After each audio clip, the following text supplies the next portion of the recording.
Javën e kaluar, qeveria e Kosovës në mbledhjen e mbajtur miratoi pakun inflacionit 2.0, ku mor vendimi për shtesat e njëhershme prej 100 eurosh për fëmijët, kategoritë e pensionmarrësve,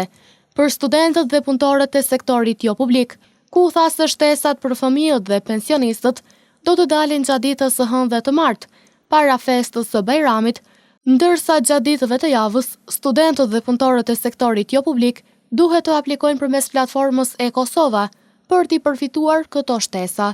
Ndërkaq, gjatë ditës së sotme, Ministria për Punë, Familje dhe Vlerat e Luftës Çlirimtare ka njoftuar se gjatë ditës së sotme janë ekzekutuar shtesat për fëmijët dhe pensionistët, ndërsa dje janë ekzekutuar shtesat për lehona, shuma e të cilave nga 325 euro u bën në 500 euro. Aplikimi për studentët është hapur sot, ndërkaq për punëtorët e sektorit jo publik pritet të hapet në ditët në vijim.